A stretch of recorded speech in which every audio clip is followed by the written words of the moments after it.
Well, hello, hello, hello. This is Happy Valley Hobbies, and these are hobbies that make me happy.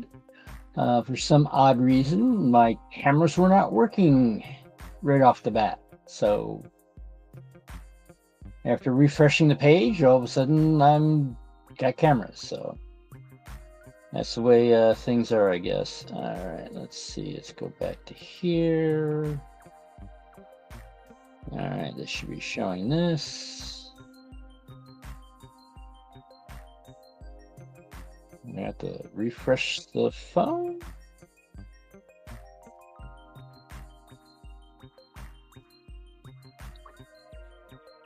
So I might have to refresh the phone because the phone is still showing that it's not ready there. All right, let's try this. There we go. Now put it on that. Okay. Andy's here. So is Valley's 56. Chris, I should say. Thank you for coming in. Let's see. Let's go from chat filter to all messages so I can see everything. Let's see. Go to 4 comments. Yeah, hello there, Sparky. Thank you for coming in. Yeah, it was a little all right, yeah, all right. Yeah, sorry I'm a little discombobulated off the top here because as I said before, if you didn't hear me, cameras weren't working. None of them. So after I refreshed the page, all of a sudden, all the cameras started working. So,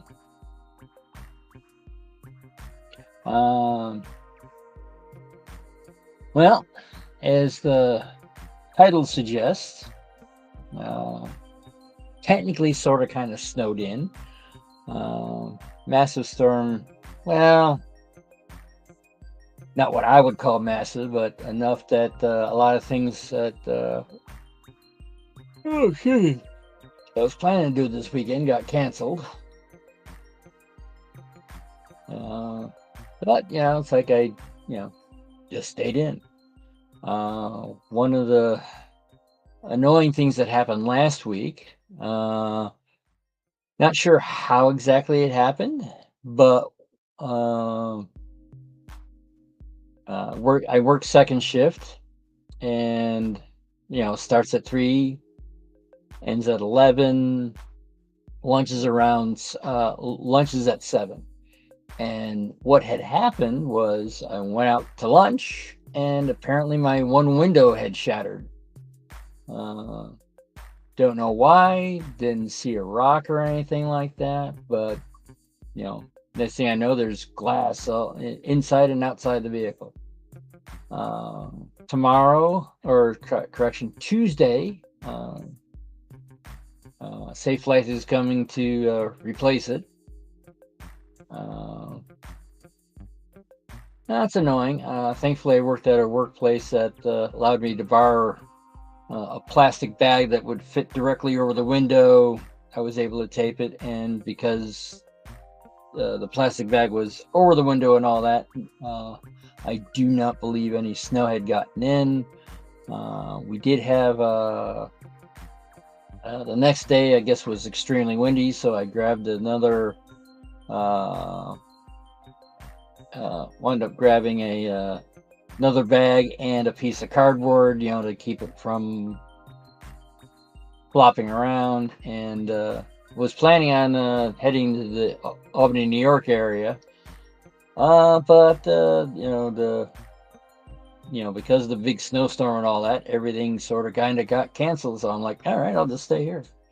But that's the drama for the week, I guess, or the major drama. But now that I have the locomotive up and operating, I would have to say now I'm going to have to figure out a way to make trucks or find a way to make wide gauge trucks. Um, and I think I'm going with Lavelle, but right now, not really in the mood to. Yep, I'm snowed in Vermont. That's what that's why I was mentioning. If you go through your comments, Andy, uh, I think I think didn't measure it, but I think we got about maybe 4 inches of snow here. It was still snowing during your broadcast. Uh, I could look out the window and see that the snow level is right up to the tires, or covering the bottom of the tires and hitting the rim of the car. So that's why I'm assuming it's around 4 or 5 inches. So I think that's the side of the depth of the sidewall. Um, but it's you got everything prepared and all that. It's no real there's no real emergency if you're prepared. But unfortunately, I think a lot of people country would stop with 4 inches. Well, depending on where you are in this country, there was one time exactly a lot. Every place is slightly different. There was one time when I was for advanced training in the Army. It was in El Paso, Texas, right on the Mexican border. And they had 3 inches of snow, and El Paso, Texas was shut down for 3 days. The only thing I think was actually operating was the Army base, because there were people there that actually knew how to actually drive on snow. We had one young gentleman we're all, everyone's outside the window at night, we're supposed to be sleeping. It's like, ooh, wow, look at the snow and all that. And the guy's like, it's not snow, that's rain. It's like, no, that's snow. It's like, how can, it's like, how do you know it's snow? It's like, rain comes straight down. We had to explain it. Rain comes straight down. Snow sort of meanders down. And, of course, you got military and snow. It's like, yeah, 6 foot, I think would be buried also. My sister, when she moved in with her then fiance, now husband, that's when Boston got hit with that ridiculous amount of snow. And it's one of those things that like, oh, they don't get that much snow and all that. I looked at that amount of snow and said Buffalo, New York would have problems with that amount of snow. And that's just it. I mean, it's like what you define as normal is normal, but then when Mother Nature decides to go, oh, I'm going to turn around and there are all kinds of rain cart. Yep. Hello there, Sidetracks. Thank you for coming in. Yeah, it's when Mother Nature wants to turn around and says, all right, we're going to take whatever, we're going to take what you're normally taking, all that, and we're just going to.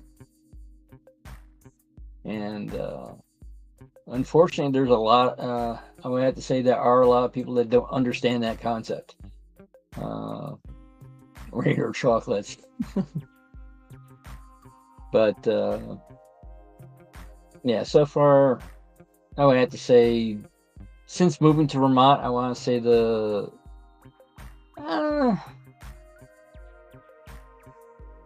me personally, I would have to say since I actually lived for a good portion of my life, maybe 45 minutes away from here, I'm used to this style of snow. I was on the New York side of the border. And so things haven't really changed. I think the major difference between here and where I was living in Pittstown, New York, the main difference was fog. There's a lot more fog on. Ooh, excuse me. Apparently, fog happens at a certain altitude. And apparently, when I was living in Pittstown, I was just below the altitude that the fog would normally come in. So every now and then, walk outside, it's like, hey, I'm in a cloud. But I remember someone telling me I forgot who told me this, but I remember someone telling me years ago, never complain about the weather. Because if it wasn't for the weather, half the people wouldn't know how to start a conversation. Because it doesn't matter who you are. Weather is going to change your plans. And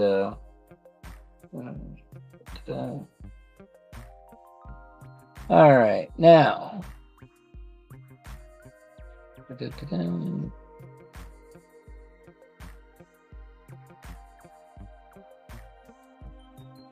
All right. Just checking YouTube and all that fun stuff. So, did anybody else, speaking of weather, did anybody else have some major weather happening? I know being on Andy's live stream earlier today, I know he has not have anything. Hello, John Train BFGO. Thank you for coming in. Looks like you're relatively new. But I have seen you around before, but I forgot what the VFGR stands for. I'm assuming R is railroad or railway. I also don't know your number. So I know, oh, hello there, Kyle. Thank you for coming in. Yeah, I know the John from Schuylkill Valley Railroad, and he's J2.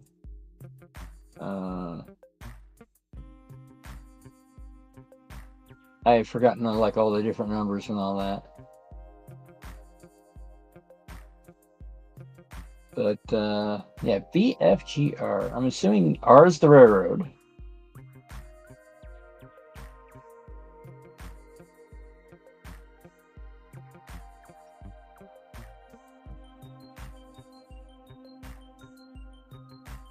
But I'm also assuming it's not big freaking gun, although that would fit. It would make it a it rained as I finished lot. Gotcha. So here you are undercover and all that, it doesn't rain. As soon as you go outside, all of a sudden it starts raining. Which, unfortunately, that's how timing works sometimes. But let's switch over cameras.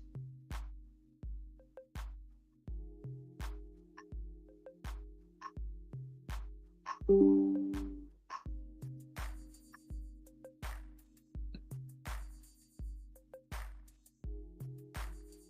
right. All right.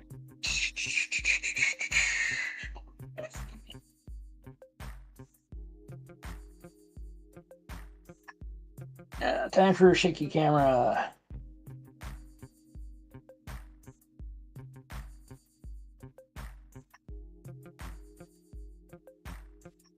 This one happens when you have your, well, in my case, blue screen sort of hanging off the camera, or using what you're hanging using what you're using to hang your backdrop, and then attaching what's holding the camera up. But let's sort of put this away. But yeah, right now I have to figure out a way to re-gauge those. A little bit hard. It's going to be a little bit harder, mainly because the axle. The other one was the locomotive itself is relatively easy because all you're doing is, taking an axle and making out a piece of rail because it's a flat end. However, because those are inside bearing. Inside bearing bearings. So the thing is that all you have to do is just cut it off flat and away you go.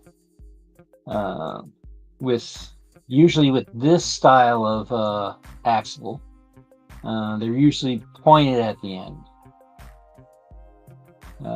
So that I have to figure out how to do that. Hello there, Mystic. Thank you for coming in. I'll move this over here so we can see people in the chat.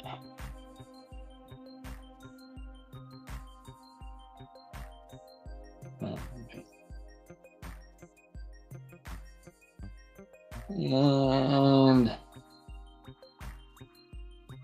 let's see if we can do it. I got to find a better placement for the phone, because I want it so I can read it, but not where there we go. Because over the location over here, the light is bouncing off of it, so it's blinding everything out of me. Big giant friendly railroad. Gotcha.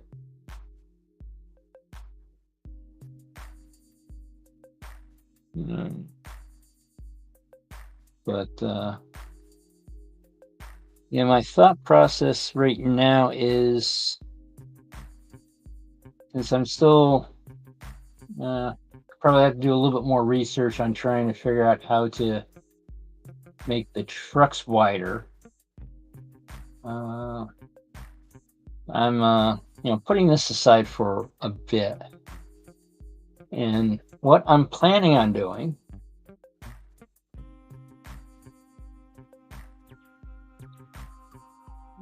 let's put this away. That's interesting.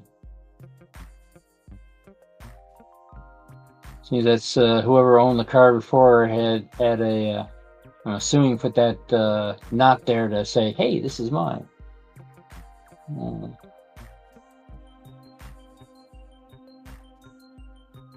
But so far what I've done with dioramas and bridges is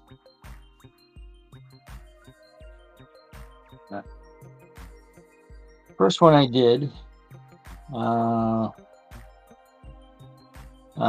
This is a Hunterline 50-foot Queen Post truss bridge, which, if I remember correctly, there was I forget what it was called, but it was like a build along. But the build along was for the King truss, which is basically without the center portion. I decided to go with a Queen post because it's like, I need something a little bit larger. And one of the things is that with this particular model setup is that the instructions are for both standard gauge and narrow gauge. Now, the interesting thing is that in the instructions, which I don't have in front of me, it actually says that the 14-foot clearance is actually prototypical for standard gauge. The 16-foot clearance is for the NMRA clearance, so it's wider, and that sort of In doing so, I sort of did a, hey, you know, maybe make this as a broad gauge bridge. So that got me into, doing eventually doing broad gauge. I was already doing the 1870s, so it just made more sense of going, hey, let's go that direction. So if I'm understanding correctly, you could put a standard gauge locomotive through the quote narrow gauge. Huh, that's oddly annoying. When I first got this computer, the camera was not doing the interference pattern. Now it's doing the interference pattern. Oh.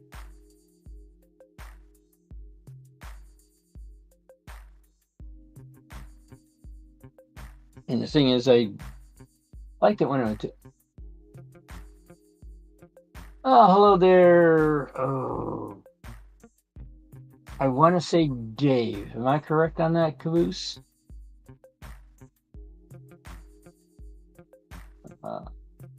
They said it takes me a while to get people's names correctly.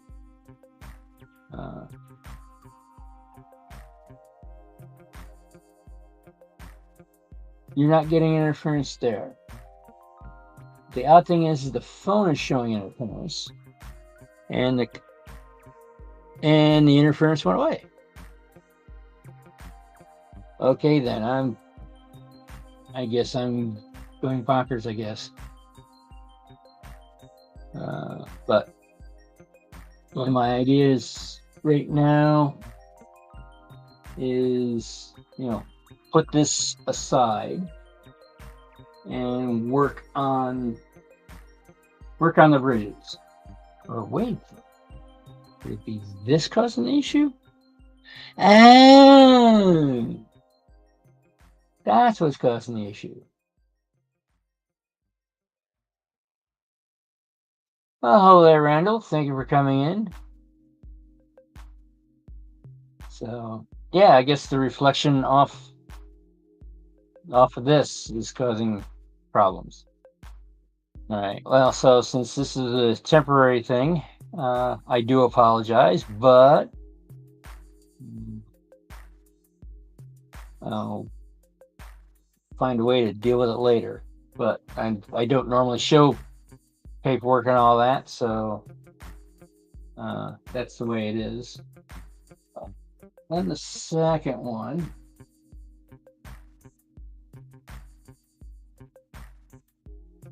Now this is the Queen Post Bridge itself, and what Rick Hunter wound up doing later on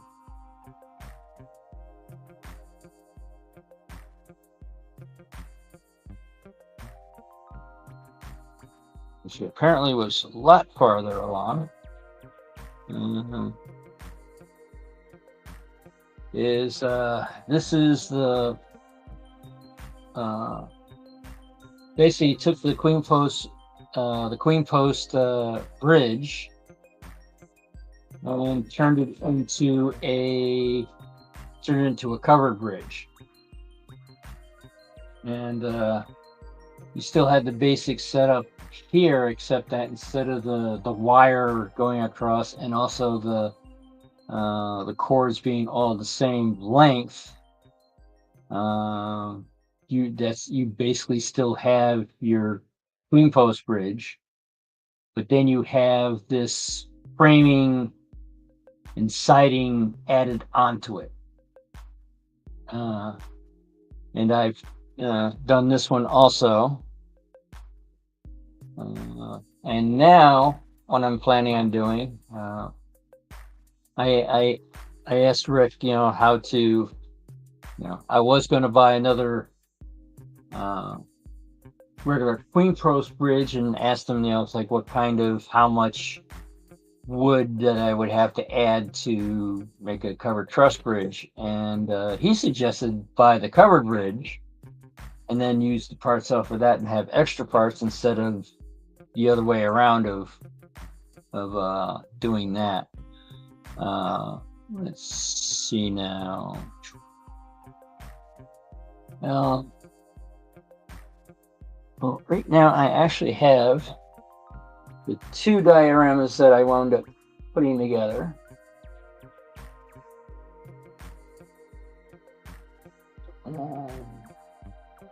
Let's see if I can do this without knocking everything over. For one.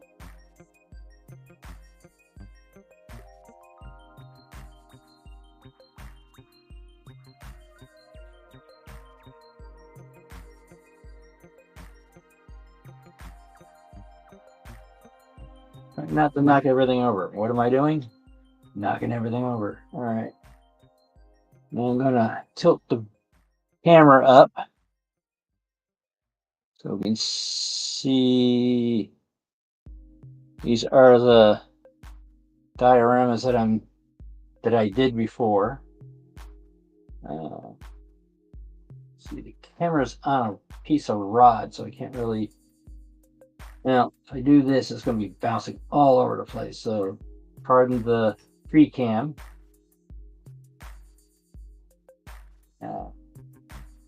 So that's the covered bridge. That was the second one I'd done. And over here, you can't really see the wires and all that, but there are the wires that are for the regular queen post bridge. Now what I'm planning on doing is what's called a covered truss bridge, which is sort of the cousin that's between these two. Right now, basically what it does is it takes this bridge and it covers just the trusses, not the whole bridge. So basically it'll be basically all right now this is all exposed, but putting the basically the siding from here onto this.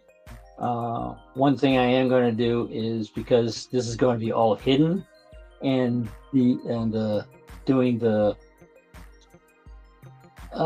cabling is a little on the hard side to do. This one, let's see if I can show you the inside a bit.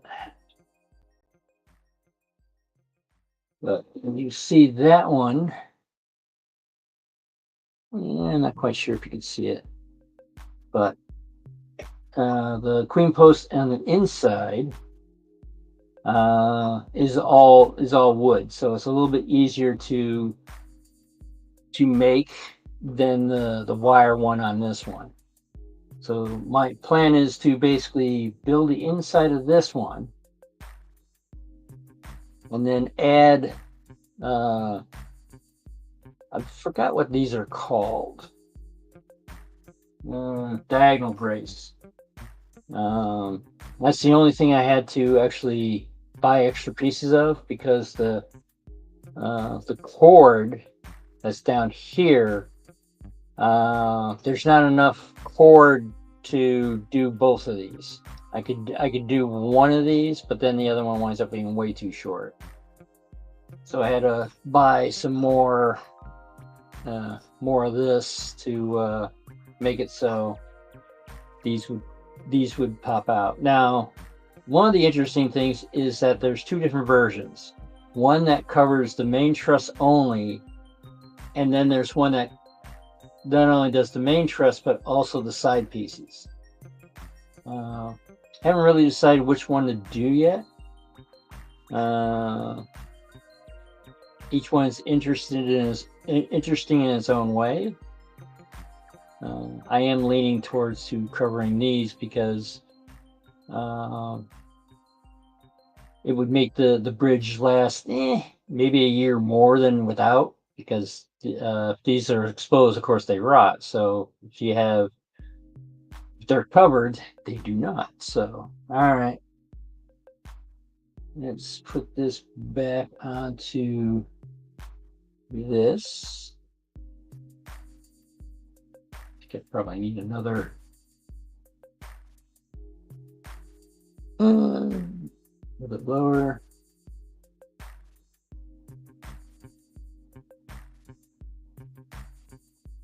Yeah, I think you'd probably get right now the camera's on uh,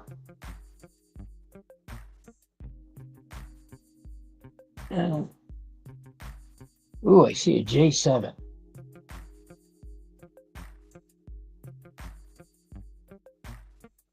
Ooh, nice. You got the GP9 complete.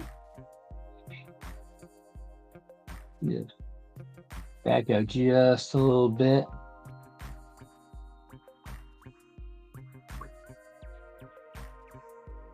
Why, thank you, Mystic. Not really too happy with the first one, but the second one, I think I believe I did a lot better. One of the interesting things with the covered bridge one, I actually wound up. It was a much smaller setup, and then I wound up. Both of them are on a 1x2 piece of plywood, and I wound up extending it. Actually, if I move back up here, you can see where the brown is where I did the extension. I did it sort of on both sides. But no, my plan right now is not to get everyone dizzy. But I have started the diorama for the third style of bridge.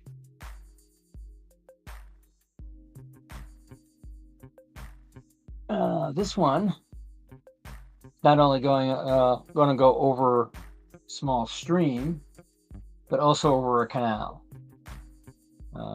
And you can see where, I think you can see where I have the roadbed heading over to here.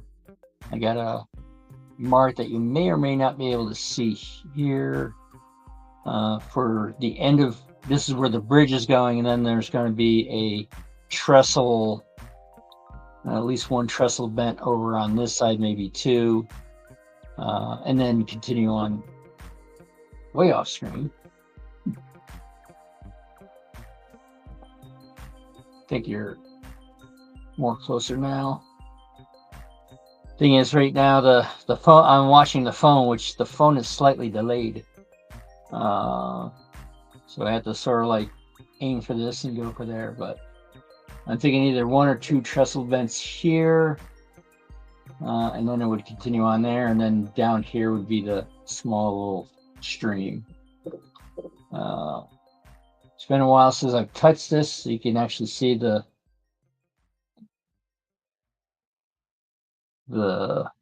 Chooch Enterprises blocks have decided to come off.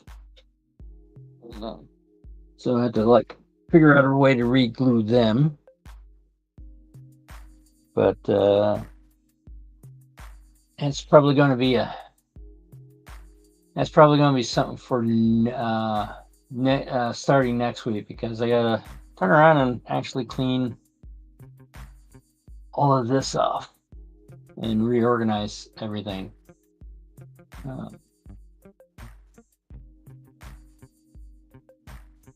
So yeah. Let's see, what's this? I mean, I did wind up getting this a while ago, which is a lowboy modular trestle, but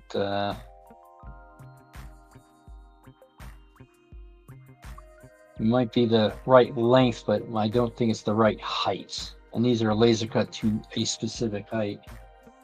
So I might have to turn around and use the drawings of another Hunterline kit that I wound up buying, which was an actual trestle. I think I actually come to think of it, I bought the trestle first, then I bought the queen post, then the covered bridge, and now I got this other covered bridge, which I'm going to be using parts, all the different parts of to make a covered truss bridge, which I will take this out over here, just off camera.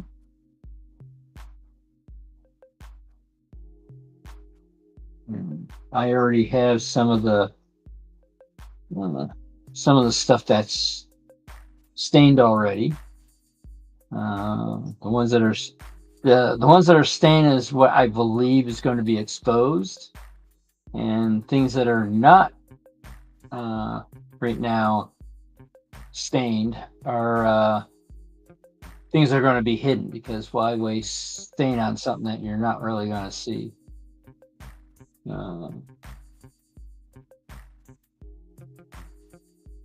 Especially since I'm not really using. I don't think I'm going to be using the roof shake set. Maybe. Yeah, it's one of those things of probably have to contact Rick from Hunterline to get more ideas from him and stuff like that.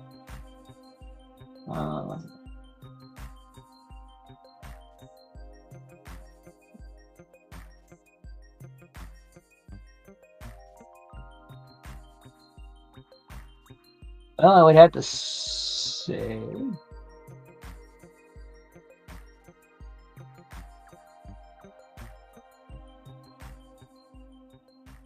Ooh. Astronaut and Atlas. Yeah, I would have to say most of the Atlases I've ever had were the S2 and the S4. So that's what the Delaware Hudson had at that time. For the RSs, I used roundhouse or model die casting.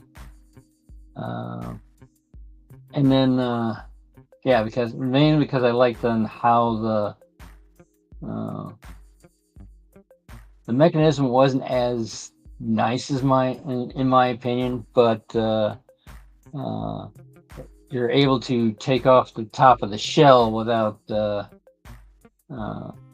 ruining handrails and stuff like that. It all came off at once, whereas on the Atlas, even with the S2s and the S4s that I had, if you wanted to take the body, the quote body off, you had to, since the handrail stayed on with the chassis, it wound up being a little bit of annoying trying to do maintenance on them. But since they ran well, I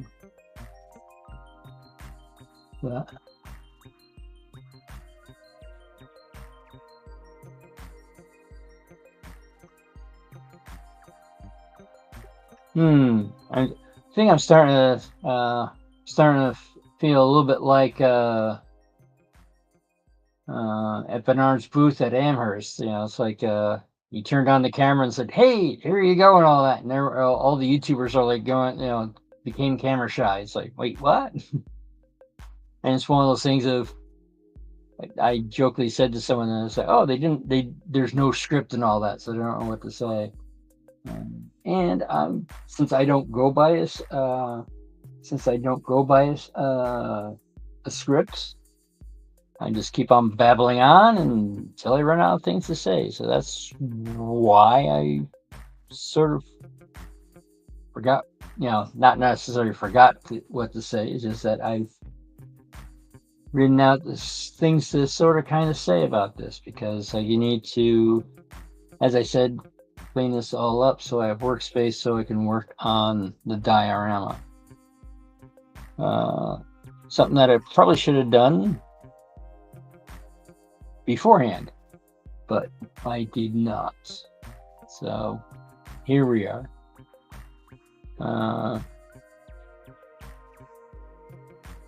There are a couple of things I still had to fix with this mod.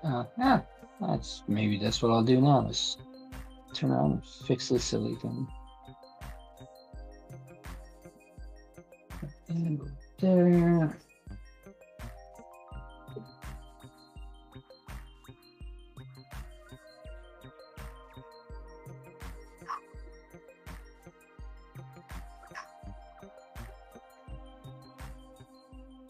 All right, so what are we going to do here? Up there.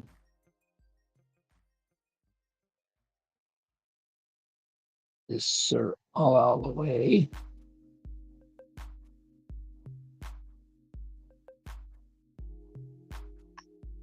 All right, so what I'm going to do, since I don't really, since that end is connected to the,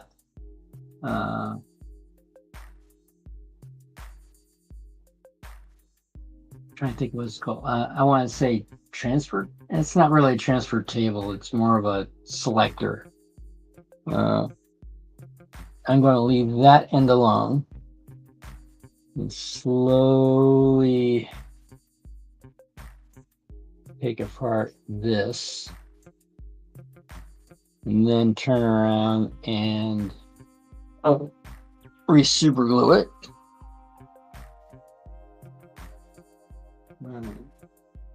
How far do I have to go? Okay, that looks like just off screen a little bit. Not by much. But it's basically what I'm doing is relaying track.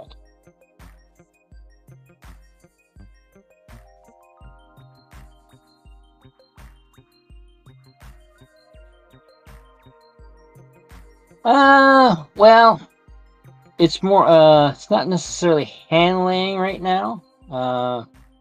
It's more like hand relaying, because what had happened, I'm not quite sure what the specific, how it went the way it is, but there's a bunch of track on this side that had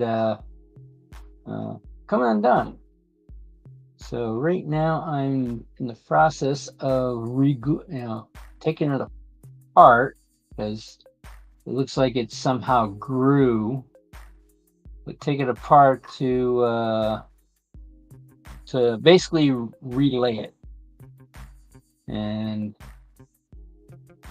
I'm starting to think that I must have not done every single tie or something like that. I'm not quite sure. But right now I'm going to see about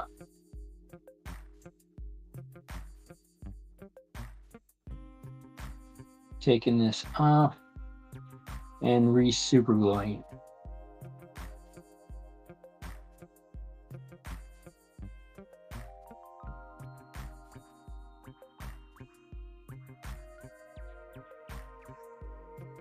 There we go.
I'm not sure if you sort of paid attention real close, B and C,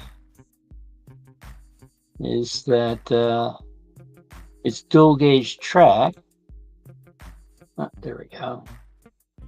And it is dual gauge track, but it's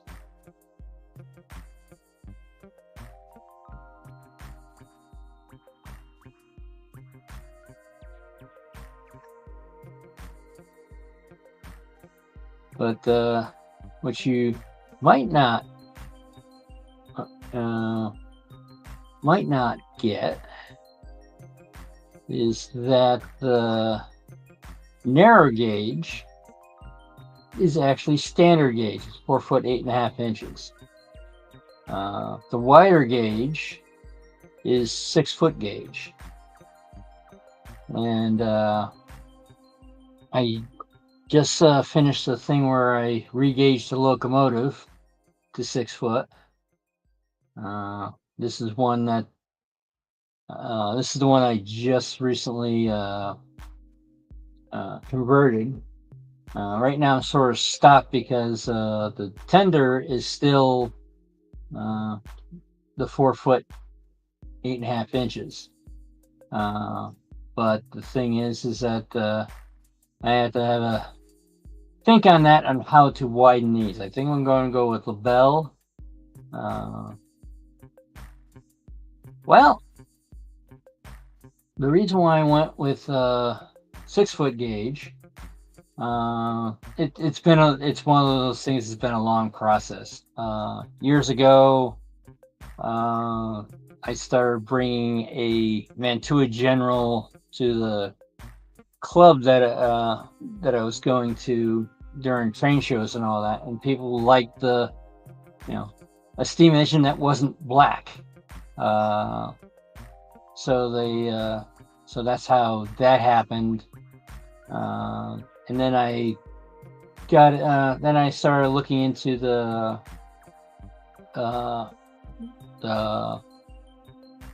Reconstruction era, which was at the end of broad gauge in the U.S. Then I wound up getting a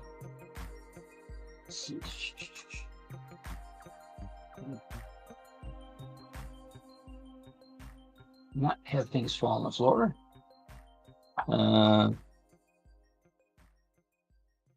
I wound up picking up a Hunter line kit where it talks about this kit actually showed with instructions for both the narrow gauge and the standard gauge, and it actually interestingly, yeah, I can speak honestly, that the 14 foot clearance is actually close to the prototype. I guess Rick Hunter actually did a perfect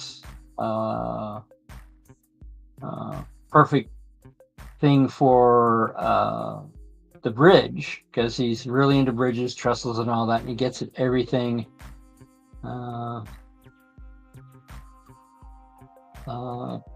everything accurate. But it was for the NMRA narrow gauge. It's a hard language, especially when you're tired.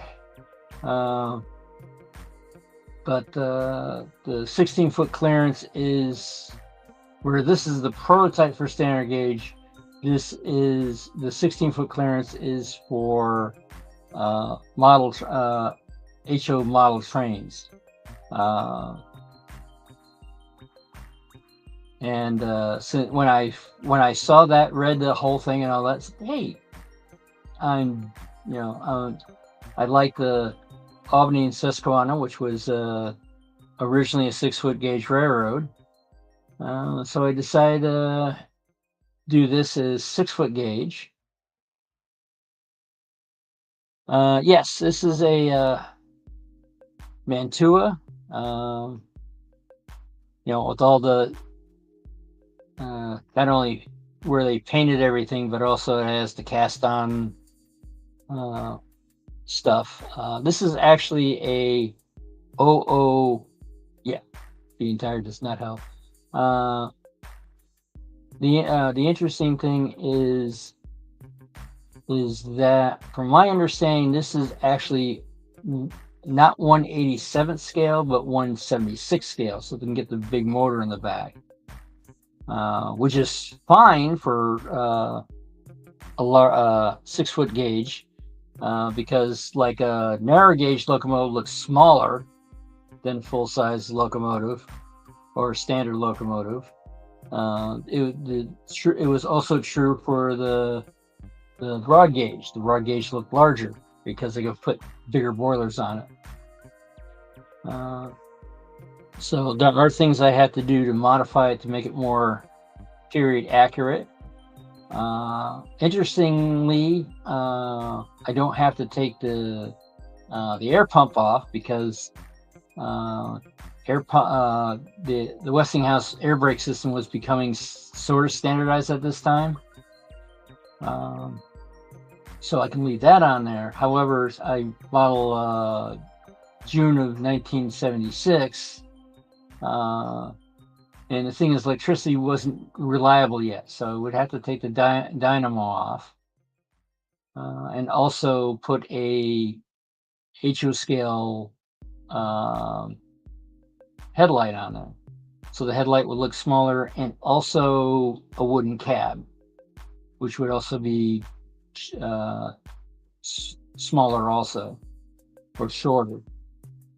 To be the same, same width and all that, but it has to be shorter because if put an HO scale person in there, they would not look right in the window. So that's the modifications I have to do with that after I figure out how to do the trucks on the tender. And also I might have to turn around and possibly shorten the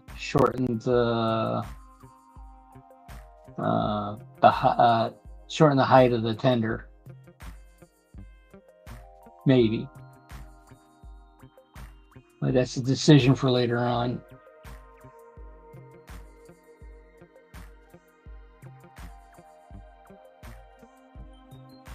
Yes, 1876. It was one of the things of over the time of narrowing things down.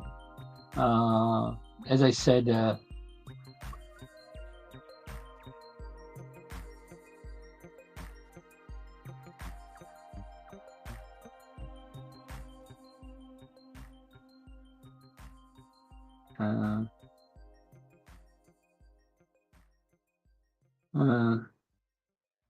yeah, the reason for as I said, I first started with the general, so I was doing the 18th century stuff, and then I decided to do the 1870s, and then there was a July where they had all the bicentennials, and I'm like, hey, wait a minute, 1876 is in the middle of what I'm aiming for. So what did how did the trains and all that look at at the centennial?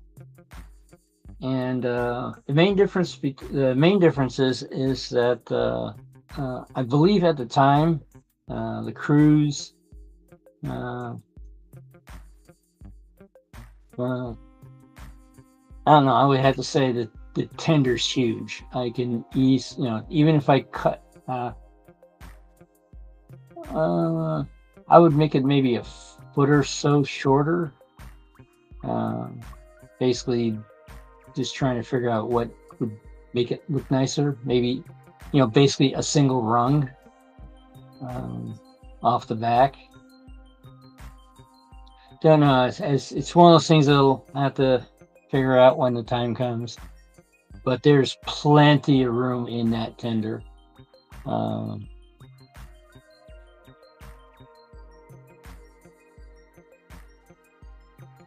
And also seeing about getting possibly a smaller motor.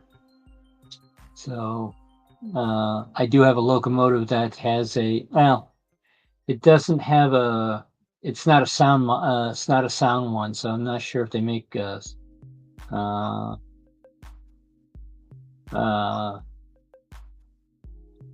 there's going to be enough room, but I do have a IHC locomotive where I was able to put a non-sound decoder in on the roof of the cab. So, and plus, they do make high amperage N scale ones. So, Yeah, I didn't think I was going to have enough things to babble about before Sidetrack Sunday came along, but it is now. Yeah, I'm thinking put the speaker, getting a what's called a sunflower stack, um, for the for the speaker, and have that have that as the where the sound comes out of. But you're right, the Stay Alive would turn around and take up a lot of room. And since I don't know how well my track is, I mean, it looks nice, but I do not know how operationally it works. So yeah, it's one of those things that like right now, I mean, I do have the wire for, these wires are actually directly connected to the brushes. So, I believe that the motor is now.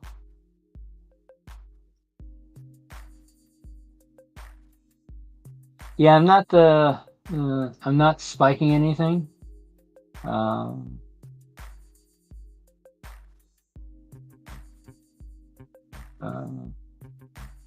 I'm not quite sure if that's a good thing or a bad thing.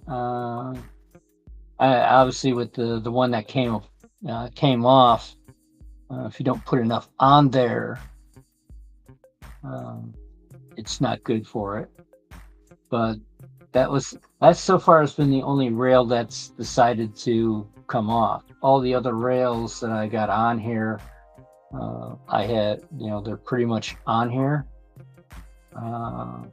Maybe this one, because it has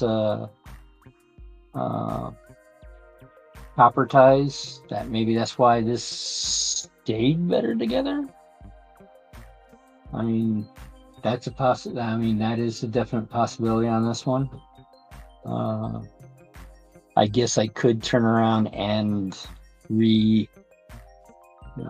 take out a wooden tie and then put in a copper one.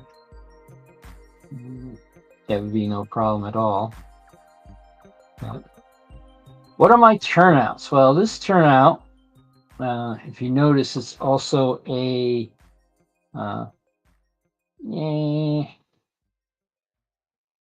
can't really quite tell, but this turnout is actually it's a gauntlet turnout. Actually, off camera that away is actually a selector plate that goes between all three routes. It's also dual gauge. This is theoretically the main line where the current story is that the railroad has decided to go to standard gauge. So with a lot of the wide gauge railroads, all they did was, if they could, they just added a third rail, and they would eventually remove the outer rail. This turnout, thing is, they don't make it. There is no such thing as a 6-foot gauge turnout. I got a Fast Tracks jig, and this is what I did was I did the inside here, which is for a number 4 turnout. And so this on the gauntlet track, the inner rails are actually standard gauge. And then what I did is, all I did was the center section here using the Fast Tracks jig, and then I used I made my own 6-foot gauge spacing for the rails. and that's what I did the outside rails with. Um, what I did with this one is I did it 6 foot gauge first, and then used my stuff that I have for standard gauge to put in the third rail. But yeah, this is a that's why if you look at some of the ties, the metal ties that are in here that they don't quite look right, is because they're actually standard. They're actually standard gauge. Uh, so I need to add, once I get ready to start balancing and all that stuff, add, just a little bit, small little pieces of tie. Hopefully they hide the fact that these are actually smaller. All right. Well, thank you, Kyle. Somebody else that works non-standard hours. Thank you for coming in, Kyle. Need to switch over the cameras.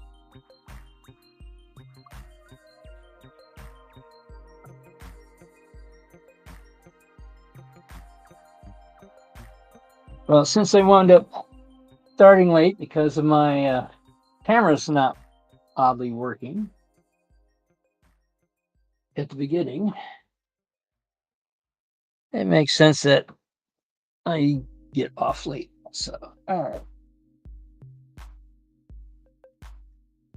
Back to the front camera.